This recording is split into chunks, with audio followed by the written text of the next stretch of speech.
won't give up till I'm on top. Yo, no, I ain't the type to give up. If I do something, man, I do it till I get what I want. I turn a business out of nothing into something I love. I got a poker face, but honestly, I'm not one to bluff. I flip the switch, never miss, man, I always stay up. Don't let them see you, bitch, always have a plan to stay tough. This life ahead of you ain't easy, it was built to be rough. But that's what makes a personality, is tragedy, bruh.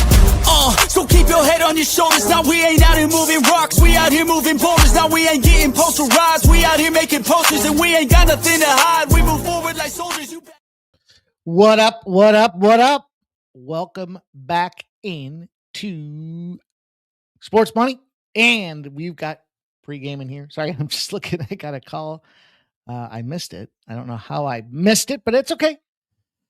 We're not going to miss it tonight, you guys. We got the playoffs on deck here. We've got more no-run first inning bets for you guys. We've got player props. We've got player props in the NBA and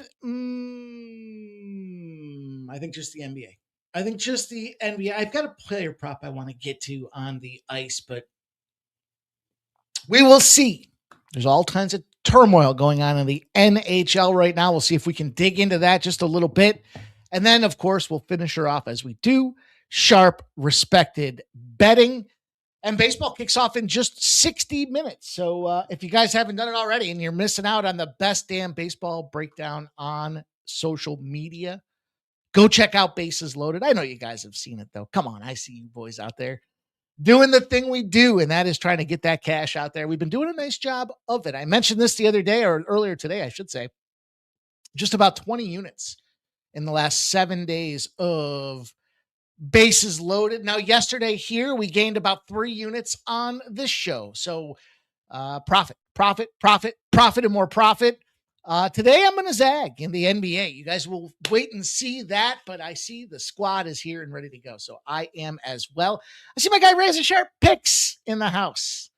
Getting ready for the big merger. We got big things happening. You guys, May 1st is right around the corner. Literally, it is only 2 days.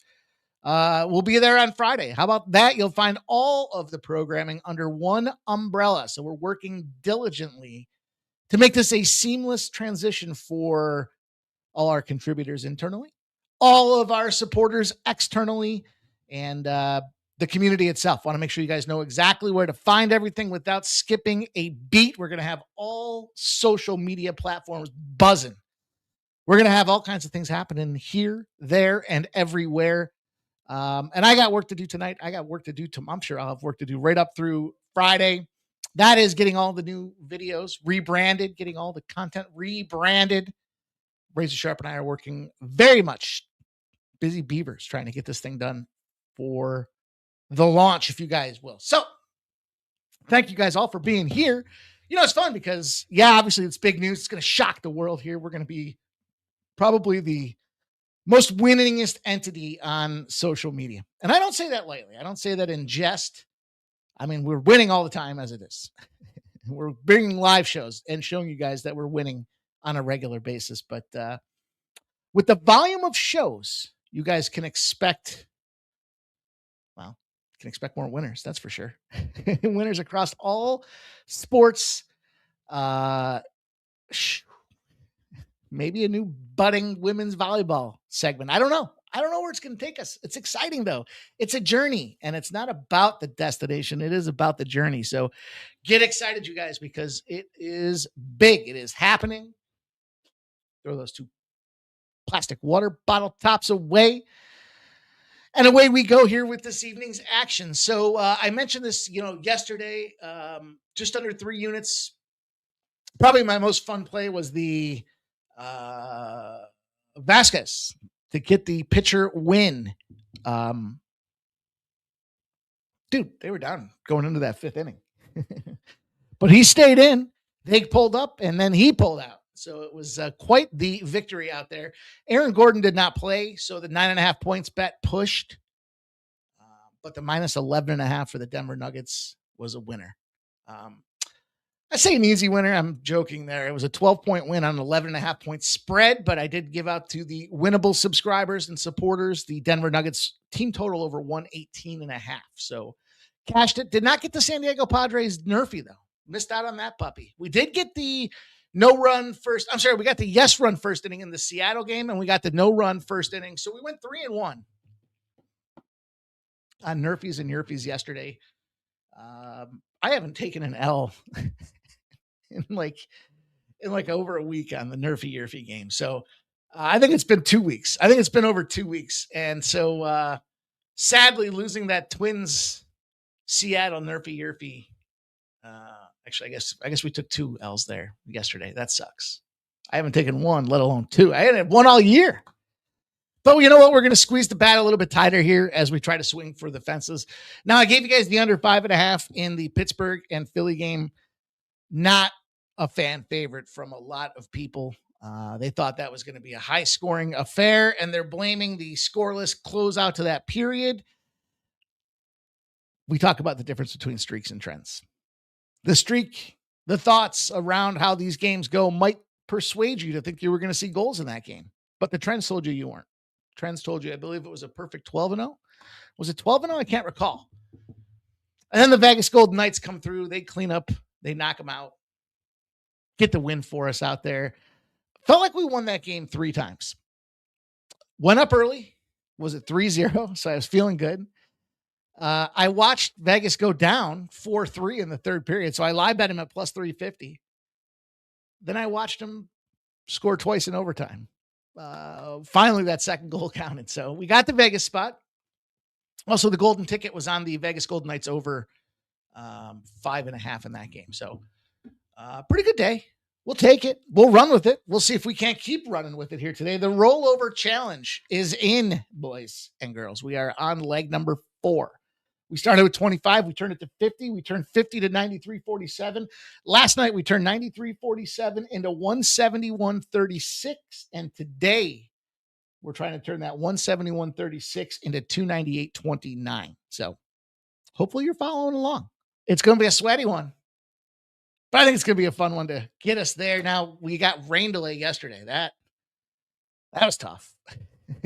Nobody likes a rain delay, especially when you're dealing with a sizable no-run first inning bet. But actually, I think we had the yes-run first inning yesterday. That was the White Sox and Angels game. So, so many plays, so many games, so many things happening. It's hard to keep it all straight. But we are there again tonight. So if you missed out on the show earlier, I'll give it to you right now. I'll share it with you right now.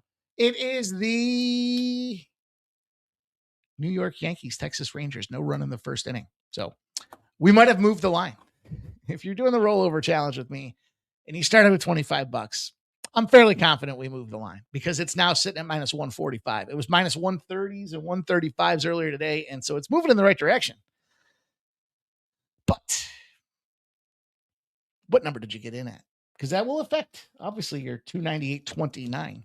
At time of show, at time of play, that was given out there. Now, we cashed 3 or 4 parlays in the last 4 parlays on the bases loaded show as well. So that's out there for almost plus 600. So lots of things happening here through this sports money network. And we won't stop. We can't stop. We ain't stopping for shit. So get yourselves ready because it's going to be a lot of fun as we continue to move forward. So I see all you guys there, man. Shout out to all of you. Blake M, Nicholas, Andy, Stop Geo, Joe Dogs in the house. Blake M says, congrats to Razor and Mikey. Robert McCormick's here. 9 Legacies got the paid in full parlay of the day. He likes the Knicks, the Sabres, the Wild, and the Twins on the spread. Best bet the Knicks minus 6.5. Twinkies money line and the Pirates run line. Phil the Kill says that was him. His bets usually move lines. Well, Phil the Kill, if you could wait for me to put my bets in for the future, I'd appreciate that. We'll have to sync up and I'll let you know when I'm finished. I want the best number, my dude.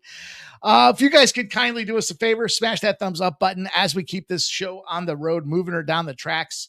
It is all about making sure that we have you guys coming with us. And the way that you show the social media universe that you're coming with us is by saying you like the content. Shit, even if you don't like the content, do us a favor and hit the thumbs up button. Let's professionally disrupt the social media environment by getting that sports money name in there, showing them that we're doing this on a daily basis and that we're winning more than anybody. Dare I say, the winningest shows across YouTube. from horse racing to UFC content throughout the MMA universe, including LFA and Caged Warriors, NBA, NHL, college football, college basketball, Major League Baseball, women's volleyball, South African surfing, FIFA, World Cup action coming down the line here, Mexican soccer, the Penal Leagues, the CONCACAF, the Copa, the Champions League. What am I missing?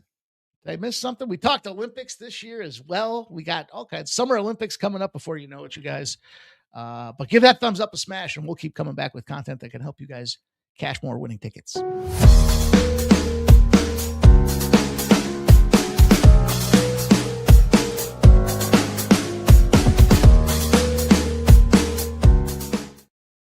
You would think it's going to be easy for me to rewrite that one,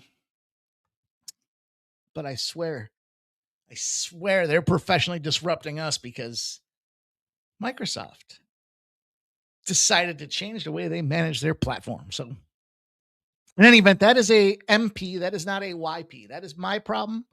That is not your problem. So let's get into some problems for the bookies here. And that is this National Association of Ice Hockey. I think I just made that up. So, first game, we got the Bruins and the Sabres. So I didn't see a ton in the world of trendage for this game. Okay. Some back and forths. They're basically all par. So what we have to do is try to depict this action a little bit more and try to identify or at least become aware of what's going on. Now, you know that the last game was that early start, and it was the ugly start for the Boston Bruins. They gave up 4 goals in the first period. They said not in over 25 years have the Boston Bruins given up a 4-goal performance in the first period. In fact, the last team to do it in the postseason against the Boston Bruins, anybody know? The Hartford Whalers. So, the players are challenging themselves. They're looking themselves in the mirror. They're challenging each other. They're saying, hey, how do you bounce back from this? Because the fans were fucking booing them off the ice. Their own ice. I mean, they should have. That game was ugly. It was nasty, and it was over. Now, low odds, home favorites, divisional rivalries do breed the favorite for a reason, but minus 170 is a little too pricey for me. I kind of thought with this game, you know what? And I'm going to kind of share with you the strategy because there's going to be 2 spots that I do this to. And if we get one of them, it's going to be plus money. But I'm not just going to play that. Hopefully we split these 2 and make a couple bucks situation. But I do think that this Boston Bruins team can bounce back. This will be probably, I know that they let up, 3 goals early and they had to bounce back in that third period with just a couple minutes left. But this will probably be the first time the Sabres this postseason or in their era of young talent have had to deal with bouncing back or taming a team that's in the bounce back facing adversity. Now, the Eastern Division, the rematch spots, the unders have been prevailing. And we saw it again last night in that Flyers and Penguins game. But for me, this is a Boston Bruins spot. I know it's not pretty, and look, that's kind of where you have to play sometimes around the fringes of this thing. You got to sniff the edges, as a friend of mine used to say, to try to, figure out where it's at. And I'll tell you this, 87% of the bets, 91% of the cash have come in on the Buffalo Sabres. So you have to decide. Is that where you want to put your money here at the KeyBank Center? I guess the big test for me in this game, just how did the Boston Bruins respond to their adversity? I know they've got a pretty deep team, and it was a pretty ugly game. So Pastrnak, Geeky, Zaka, there's a lot of team. There's a lot of power. Buffalo, game 4, the lower seed off the loss creates a perception reality gap. And that is that the Boston Bruins can bounce back in the spot. So plus 140 price tag for me with the Boston Bruins game number 1. My thoughts, my opinions, my plays. So I'm curious what your plays are, but I think that's a good spot. And then I'll just go to the last game because I've got a premium set up for the Wild and Stars game. So that's my favorite spot on the hockey board tonight. And those that do support me, I want to make sure I give you something special, something extra, something that I feel of all three of the games has the best chance to cash for us. But the last game I'm looking at are the Ducks and the Wild. I'm sorry, the Ducks and the Oilers. Jesus, Ducks and the Wild. Yeesh, did I Freudian slip that thing? I think the Edmonton Oilers are toast. You know, they've been dealing with the adversity of no Draisaitl or injuries galore in their offensive side of things here. Now they've got goaltending woes. We know that. Connor Ingram, he's getting the nod. It's Lucas Dostal, who's been pretty solid. Not great in the postseason with a 3.75. I'll tell you this right now. I think the sharp betting here is on the under in this game. And I know it sounds crazy. Like you're looking at it. And this is where I think that the Sharps don't care about the matchup. They don't care that Edmonton and Anaheim have been flying over the number. I believe that they're seeing it's a 7 and they're seeing that there's plus money underneath it. And they're seeing that the public's just automatically blindly betting the over. And I think that is what makes it a sharp bet or respected sharp betting, I guess I should say. Problem is, if you're betting the 7 and you're betting the over and you're laying juice, why doesn't this become another 4-3 game? And then what you did in that thing is you effectively put odds on a push that's going to cost you money and the public's all over. Doesn't mean it's the right play taking the under in this thing, right? There's process and there's outcome, right? Shark and I talk about this on the baseball show. I'm going to take the Anaheim Ducks. I think that in this case, I just think Edmonton's toast. Their goaltending woes. The other thing about this Edmonton Oilers team, and I talked about it early in the playoffs, early, like before they even started, versus now. How funny is it, by the way? The entire planet 2 seasons ago, after I was talking to Shark about this today, I said, everybody saw Edmonton lose to Florida that first playoff series in the Stanley Cup, and they were just automatically, the first bet being made was Edmonton's going to win the playoffs in year 2. And I was like, why? And the answer was, well, because they've been there before. Now they know how to win. They didn't win. They didn't know how to win. And they still don't know how to win. And now I'll go back to my original question. Does Connor McDavid win the cup with Edmonton or any other team? I'm going to stand by any other team. How do you get rid of this guy as a generational talent? I don't know. It'd be like, I want to say it'd be like Wayne Gretzky getting traded to the New York Rangers, but the only difference there is he won a slew of cups with the Edmonton Oilers and then the Los Angeles Kings. So it's not even in the same degree. It's not even in the same, I mean, apples and oranges. It's more like apples and fucking used tires, right? It's not even the same comparison, but I think the goaltending woes, they tried to solve the gap. They didn't. You see Pittsburgh all right the other day, but still struggling with the goaltender that they were stuck with. They have to go to Seeloffs because the other guy's a piece of shit. So you got bad goaltending. You got a tired team. Now I referenced the fact that these guys were being the most bet team last season to win the Stanley Cup. And that point is this team's got a lot of mileage. It's got a lot of wear and tear on them tires. And so that being said, a young, inexperienced team in their own right, much like the Buffalo Sabres, but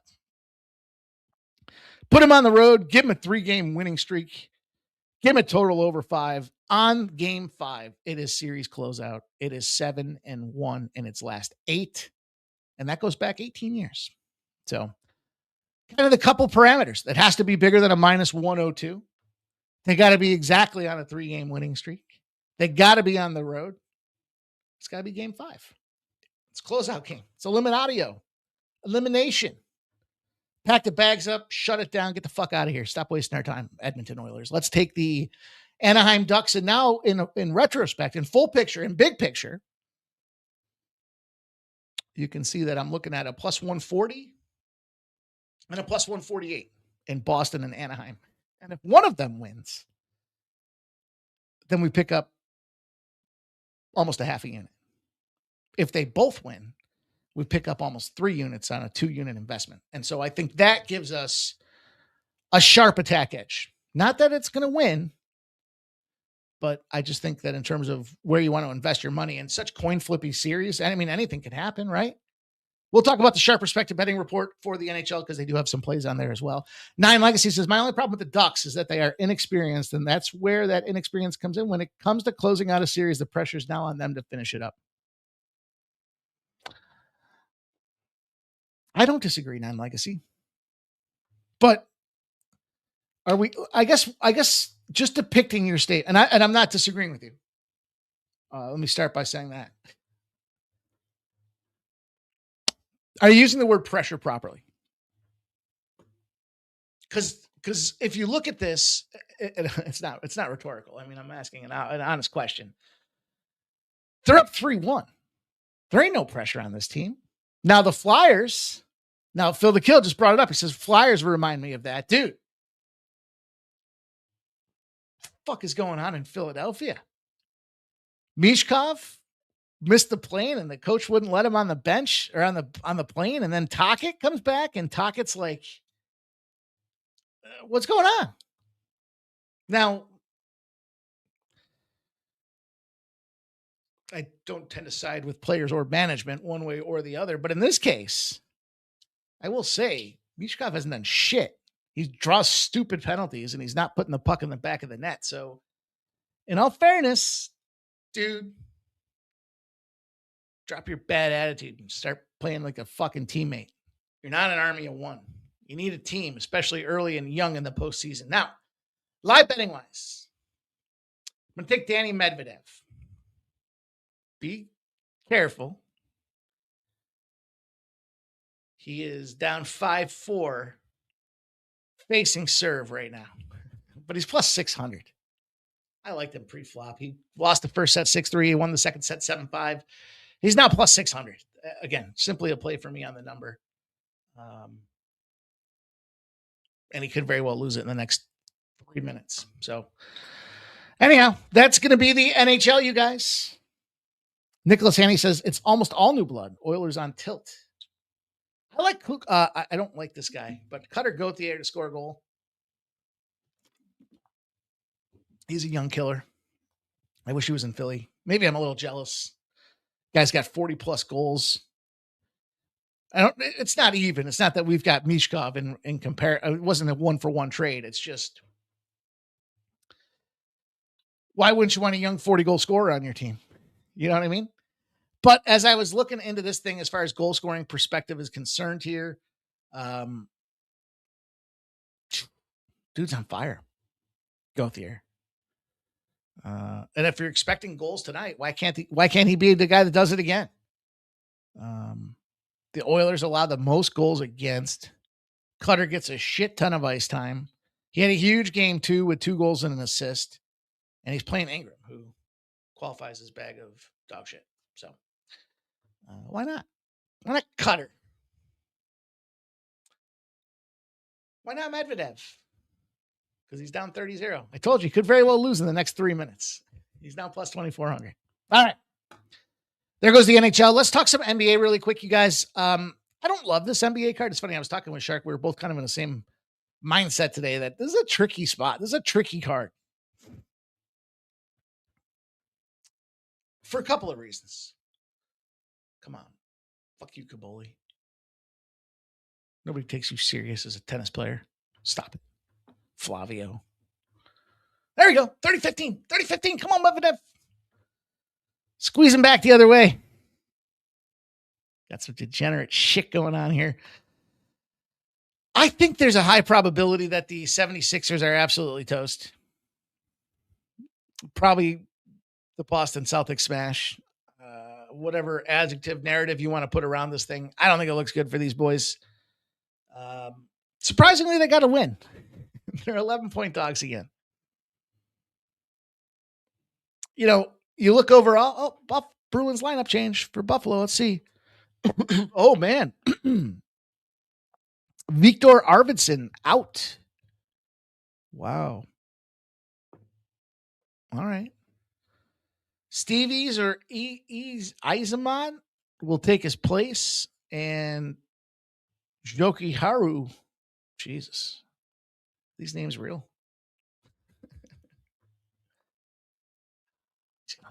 Medvedev's going to lose it. Try to plus 600. It was real time. I had my eyes on it. I was looking for it.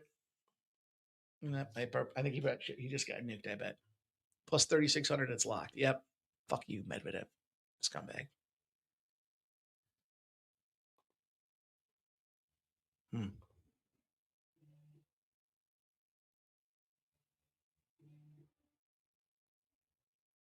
All right. So anyhow, let's look at this. Let's see what we have based on this information. Isamont to get a goal plus 600.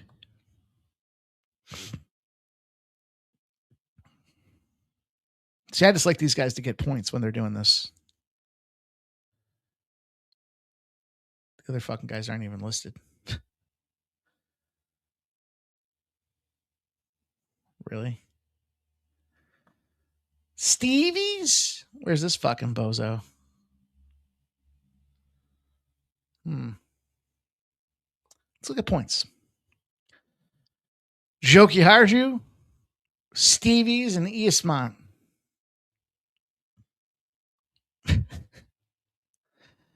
And it's only because this just came in that I'm looking for these players, and I can't find any of them to get a point. Usually, so, I don't know if you guys have noticed this with the markets, but they don't all allow points. They don't all allow assists. So it's usually one or two books like BetMGM, Caesars, and FanDuel fuel the assist market. And then DraftKings pushes the goals and points markets. So anyhow, I was trying to see if we could beat the number. I was trying to see if we could get there. You just get this information, boom, you got to react that quickly. The Futon Bats is here. He likes Pritchard to get 3 or more 3 points. What's up, my dude? Good to see you. I'm looking into this game here, and game number 1, this Philadelphia 76ers. I don't know. I don't like the multi-point business. We saw last night with the Denver Nuggets. Thing about the Nuggets was they were down. They lost 3 games in a row. And they flip-flopped over, and there they were as a huge favorite. Huge favorite, too, a double-digit favorite. Most of these teams that are double-digit favorites facing the ability to eliminate a team because they're up 3 games have been winning. I want to say it was like 82-5 straight up, but that's straight up. So you got to parlay all 3 of the favorites together ultimately to try to turn that thing into even money. And is there one that's going to be sneaky? Potentially, but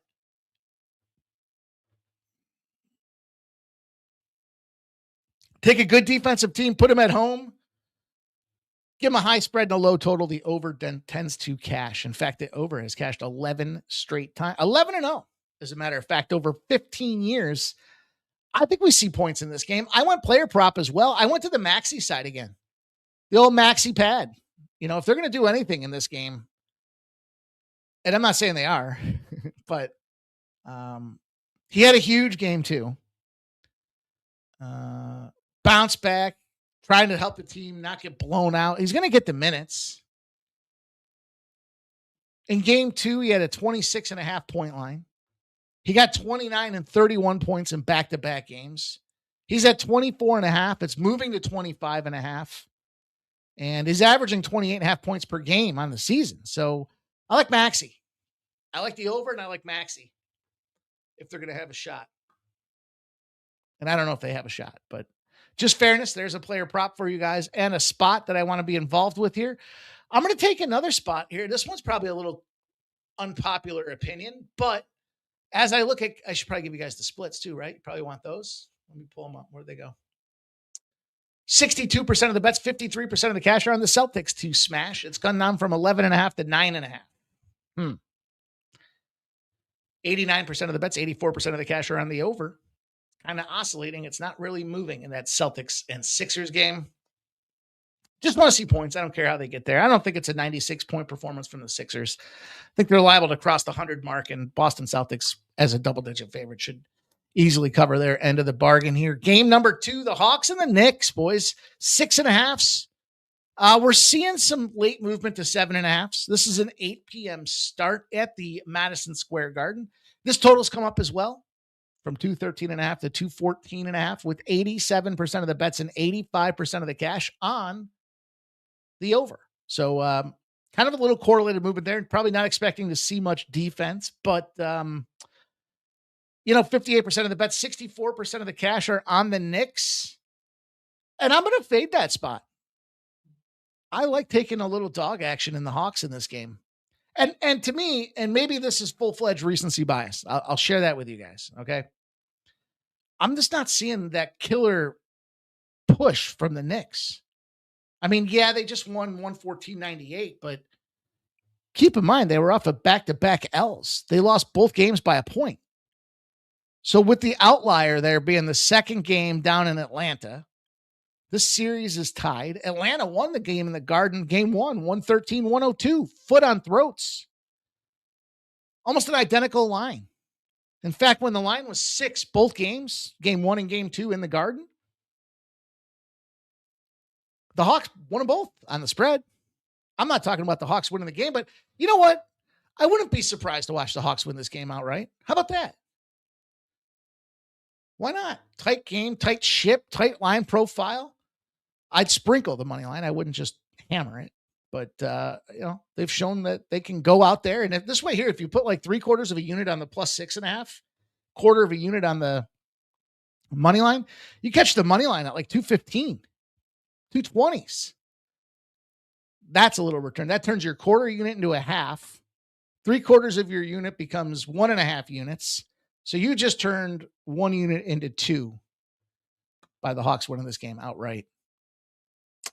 And then some, if you follow the logic, if you follow the math. Don't use your fingers or your toes. That math didn't quite add up as I said it out loud, did it? Sounds a little off. The Futon Bet says Philly loses with Embiid. They win without.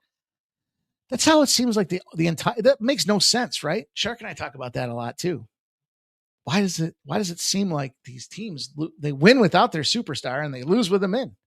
Overvaluation, maybe. 9 Legacies is taking the Sixers to cover that 11. Jason Tatum over points and assists. Joe Dog in the house likes the Sixers team total under. Okay. Stop Gios is locked in on Derek White under 20.5 points, rebounds, and assists using the NBA happy hour boost. You know what I like about this? All you guys sharing these plays here. Robert McCormick likes Brunson under 26.5. Red Beard Hawks plus 6.5 is worth the gamble. The fact, we're looking at gambling, but the fact that you come down to just a few games and all you guys are firing away on player props, that's some sharp shit, man. Shout out to you guys, man. Hats off. You saw the player props have been put in the gear for us and we've been firing with them, but that's what you see sharps do. That's what you see the books are doing, or that's what the house gamblers are doing. They're switching from betting sides and totals because they're so sharp. They're so tightly adjusted that they're finding edges in the player prop market. Smaller bets, but they lay it around more facilities and they're able to cash. So shout out to you guys, man. Good job with these player props. Keep them coming. And then the last game, I'm going to go right back to that same formula with the over. High total, high spread, low total generates results in the over.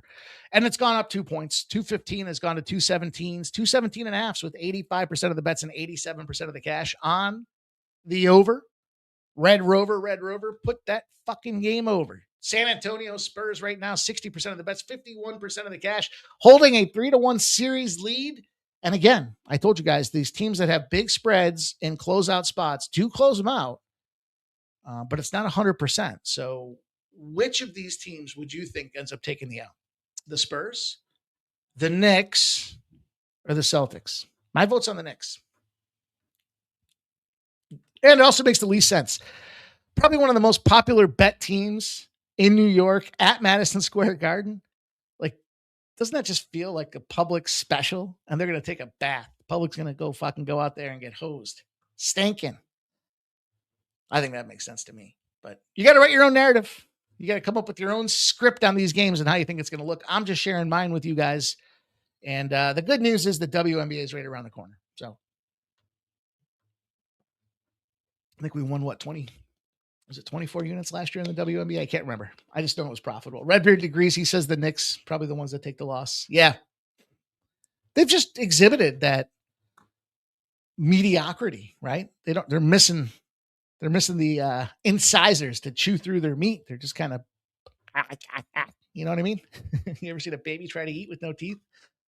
Seems like the Knicks are doing right now. So anyhow, Let me give you guys a couple nerfies. I'll talk about the sharp respected betting, and we'll bow the show and get up out the dough. How about that? So, okay. How about that? Where did my nerfies go? All right. Let me make sure I gave you guys all this stuff. All right. So I did add the nerfie, the no run first inning in that Phillies game. Beware.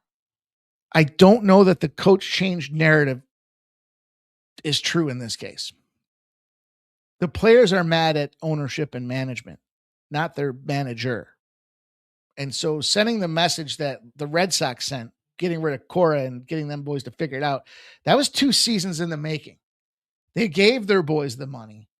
The problem with Philadelphia is they didn't. And I shared this a little bit earlier today. So it's not like firing the coach. To me, yeah, you fire the coach, automatically just bet the other way. Sure, I guess if that's what you're doing, so be it. But I do like no runs in the first inning in that spot. You got Jesus on the bump. He's certainly capable of walking on water. And then you look at the other side, and I'm not in love with their pitching options. From a Giants perspective with Male, but I have an inkling that both these teams, at least for the first time through the order, can go out there and shove. See, to me, it's almost like the manager was in a shit spot for this team. Okay. Meaning he had to be the wedge between the players and the management, right? He was the stop fill. He had to hear shit from both sides, and he was probably just miserable, going home, fucking yelling at the dog for no reason. You know what I mean? Alex Cora on the other side of things with the Red Sox, just not the guy. So Don Mattingly comes into play for the Phillies, and is he the guy now? I mean, he's the guy right now. We'll see if he is the guy, but I like no runs in the first inning in that game. And, just kind of looking down the squeeze, just looking at the spots with this thing here, it just feels like at least one inning. I wouldn't be surprised to see him go the long haul, but I think they can start the job out. I think they can start the game out doing the job is probably the better way to say that. So, you want to look at some of the X's and O's behind these guys. Let me see if I can find my notes.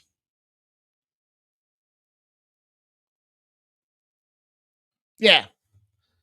Ground ball specialist. You hear Sharpie talk about it all the time. They're soaking that infield out there for the Philadelphia Philly. I love when he says you see them out there with the hose in between the innings, soaking that infield because they're ground ballers. And that's what we see out there for that game. So that was also the first cut for the rollover challenge, no run first inning. And I went back to the Cubs. Cubs in San Diego. Yesterday we saw a boatload of runs. I don't think so. We see that today. I expected no runs first inning yesterday. Not going to change the call just because it didn't come through. I just think maybe I'm stubborn. Maybe I know I am, but I just think we find ourselves in alignment there if you're believing in no runs first innings. Now, there is a intersecting 0 for you guys, so I wanted to share that with you here as soon as I can find it. Where in the change the layout of some things, but all my systems got super fucked here. The Rangers 11-0 to the under at home after a home loss, averaging only 5.2 runs a game. I really like that spot because it's DeGrom and Schlittler. And we saw Schlittler held him down. It was 2-1 after 5 innings. He just blew it in that 5th inning. So we see that all the time. I'm not going to hold it against him. That's fucking baseball. That's baseball. The Yankees are intersecting the 0 because they're 10-0 to the under when they're American League favorites over a 163, and the game stayed under the total, and they had a 3-run or more lead. So basically that kind of suggests Schlittler comes back, although he didn't really go anywhere, right?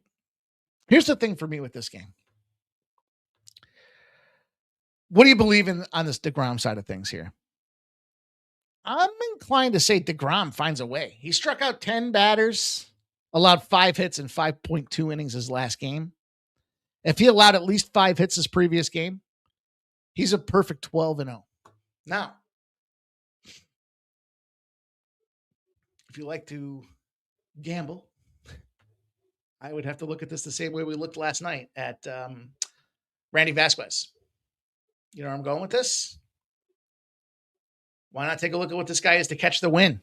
Now, it's a little different. The Cubs versus the Yankees as far as who the players are, but isn't it really that different? Because the Cubs are a top 5 team right now in baseball, and the Yankees are a top 5 hitting team in baseball. So similar outcome. Pitcher to catch the win here, plus 250 at Fanatics for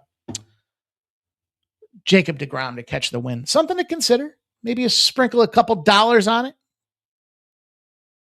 The Solution says, what are your thoughts on the Astros-Orioles on the over? Yeah, I can get there. The weather conditions look favorable for it. The pitching matchup looks like they've got some experience on both sides of the realm, so I can get down with that over. Sure. Ramon Scott in the house. This is the Padres third baseman Machado not in the starting lineup tonight versus the Cubbies. Ramon Scott Sports chiming in for you guys with some baseball news. And what do I got left? Feel like I talked about a lot.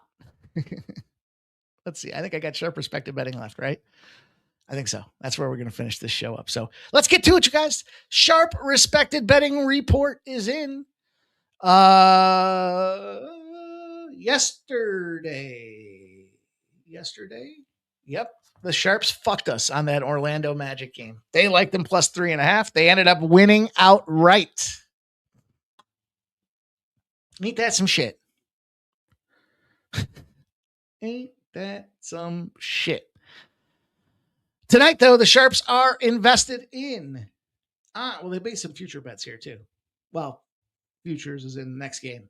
They took the Houston Rockets plus 4.5 for game 5. I banged the side of my head or something like right here. Touch it. It just hurts. They took the under in Philly and Boston, and they took the under. I'm sorry. Blah, blah, blah, blah, blah. They took the over in Cleveland, Toronto game 5. It fucks me up because some of these games are tomorrow. So they're betting them early. They bet that game tomorrow to take the over in a 2-2 series tie. They've got the Philly-Boston game under tonight at 214.5. I told you I'm on the over. They like the Houston Rockets in that spot as well. Tomorrow's game. So there's the NBA. That was about as clear as mud, wasn't it? NHL-wise,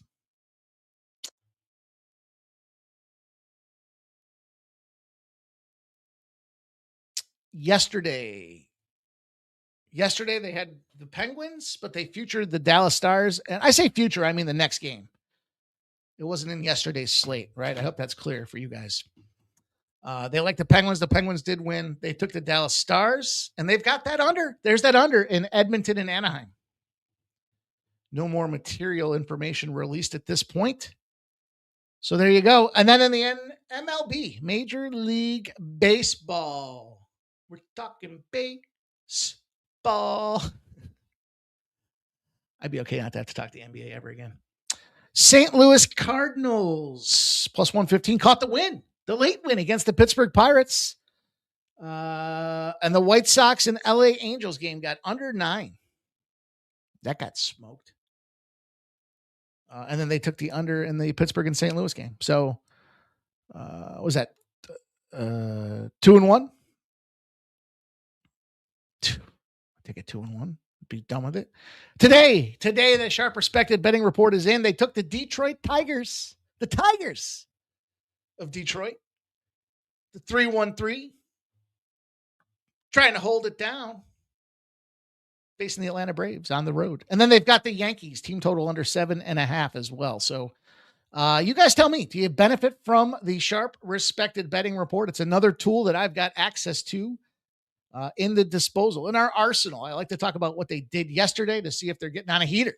If they get on a heater, we want to know about that information. If they're cold as ice, we want to know that information too. They have been cold as ice on totals on the season. So Jason Mayer says Bridges for the Knickerbockers over 9.5 points, minus 103 for him tonight. Shout out to Jason Mayer. You sharp motherfuckers betting them player props. I like it, guys. Congratulations on becoming sharps. This community just got sharp. And we're going to have razor sharp picks in the house with us sooner than later. So Danny Duff says they will get hot soon. Shout out to all you guys, man. That's going to be the way we do it this evening. 10 minutes to 6. You got about 15 minutes before that first. How much time you got? You got time. Fuck ESPN with this nonsense. What's going on here with this thing? Got a big ad marker right over that Tampa Bay Cleveland game. Tanner Bybee on the bump with the Tampa Bay Rays. Man, oh man, it should be a picture perfect bounce back spot for Bybee, but Nicky Martinez ain't no bitch. They have not caught a win with Bybee yet. Nasty Nate's in the house. The way you and Shark been talking about the Red Sox, you don't deserve the money, but Red Sox smash. We did have a course correction though, Nasty Nate. You know, he was talking the other day about the lack of leadership. I agreed with it. I said, yeah, they don't have leadership in that team. And you saw that with the Devers situation, right? The fighting about first base last season, and that shit carried over. But message was sent. The boys got to figure it out. Everyone's got to play nice in the sandbox. So I like the Red Sox. I'm not mad at them Red Sox here tonight, but I don't know. Are the Red Sox and the Celtics going to? I'll tell you what, Nasty Nate. Here's the nasty smash, we're going to call it. Parlay them up. The Red Sox, the Celtics, and the Bruins. There you go. Ramon Scott, breaking news. Look at this. This is truly worthy of breaking news.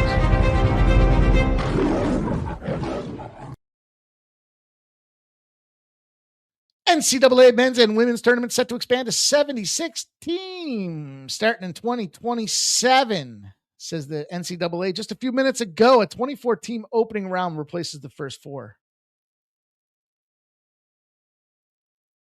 I'm okay with that. Let me think about that for a minute. Nasty Nate says he's already on that homer parlay. I figured you would be. Nasty Nate. Phil the Kills agree. I love you guys, man. Good luck to you guys in your action here. Shout out to Ramon Scott breaking that news for us here. Have a glorious evening. We'll be back here to do it again tomorrow. 9 a.m. You'll see the morning steam. 12 p.m. You'll see Bases Loaded. At 5 p.m. You'll see me doing pre-gaming here. Just 2 days left before we find our new home May 1st. Bigger, better things ahead, you guys. Excited for the transition. Thank you for riding with us and all your support along the way. Let's make it a great day.